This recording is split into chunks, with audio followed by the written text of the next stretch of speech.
Okay, so I got over my introductions, and so we might as well start about the positive aspects of collecting Carcano rifles.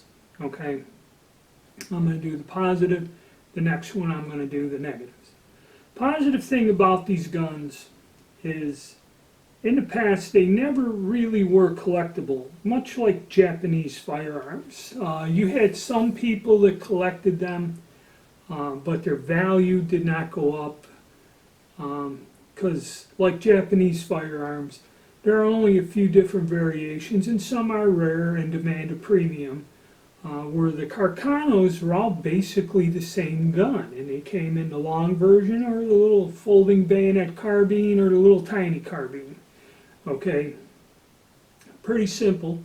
There was never really a lot of information on the guns, and because it uses an odd caliber ammunition, they were not popular. In the negatives, I'll explain all of that. But they didn't go up in value, which is the positive thing. And there were a lot of them around, and you can get them fairly reasonably priced. And that's how years ago I said, you know what, Carcano, I can make the ammunition, I can reload it. So I started a collection, building a collection like this here. And prices, to me, I think I paid a little too much at the time for this. But now, with the popularity of it and more knowledge about it, I could easily get whatever I put into this back out of it if I decided to sell it. Now, why collect this? What's really neat about this gun, okay, and the thing is you need information. Let's go over that first. Now, there are plenty of resources. I have this book here, Italy's Battle Rifle, which was done recently by these authors, and getting this book is about as hard or rare as you can get. That has a lot of info, serial numbers and stuff in it. And of course, this other reference book here, the green one, which I've reviewed both of these. Great references, a lot of things explained, serial numbers, dates, all that other stuff.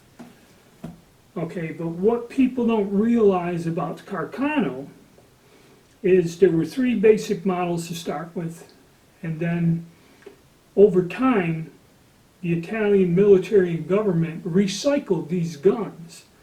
So they were either cut down from long rifles or reworked, remodified, refurbished, and recycled.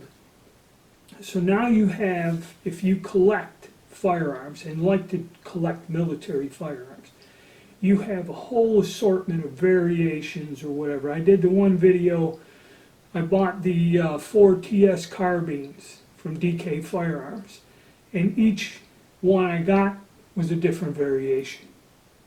I think 2 were the same variation out of the 4, but had a stock stamp on there, which I wanted a refurbishment in 1947. So you can get all kinds of variations. They have stock stamps. They have stamps all over the barrels and parts, pieces, and it varies and differs. There were several manufacturers. Some manufacturers their name on the barrel shank would make it rarer because they only did so many of them.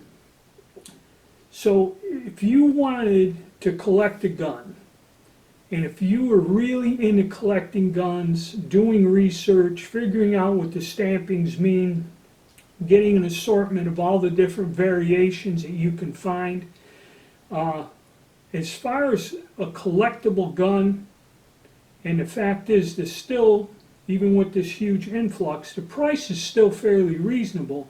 So you can actually enjoy collecting military surplus if you're into doing the research, the history, accumulating variations and little things like that, and then figuring out and researching and identifying all the markings in that. You can have a really interesting collection. That's if you're a 100% collector. That's what true collectors do, is more research and identification and finding out and getting all the clues and figuring out what everything means. That's kind of the joy of the hobby. Okay, now there are people that just buy them because they're inexpensive.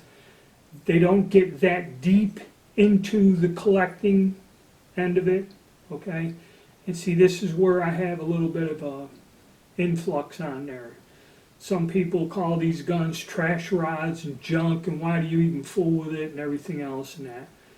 And then when it comes to firing the guns or shooting them, okay, some people do collect them, and really they collect the guns but do very little actual firing. They may fire them once or twice to say that they did, but they really don't push the aspect of taking the gun out and putting like hundreds and hundreds of rounds of ammo through it. So you see there's two different things. But the positive side about these guns is they're interesting. There's a whole bunch of variations, which leaves the door wide open to research, learn more, and figure things out. And also in these discussion groups like my MeWe page, this is where people can get together with the internet now and the way we have these formats and have actual discussions amongst themselves, which, you know, is a hobby in itself. Okay, so that's more or less the positive aspects of it. They haven't really reached a point, which they are. The price is going up. The more interest there is, the higher the price is going to be, and the more people get into collecting them. Now you have actual collectors seeking out examples and willing to pay money for them, okay? And also, once you get into collecting and you get down, the reason I have this Vetterli out here is if you start getting into collecting and then you start going into other variations, which this is kind of a variation of the Carcano rifle in a way that it was supplemented. It's an older design. It was supplemented and served with it in World War I. So now, if the collecting bug is something you get into, you could also go back to them. And this is included because of the caliber, the ammunition, and a lot of people do get that one model of Vetterli to go with their World War I collections and the Carcano. Okay? So a lot of positive things, a lot of fun can be had with this. All right, in the next video, we're going to go on to the negatives.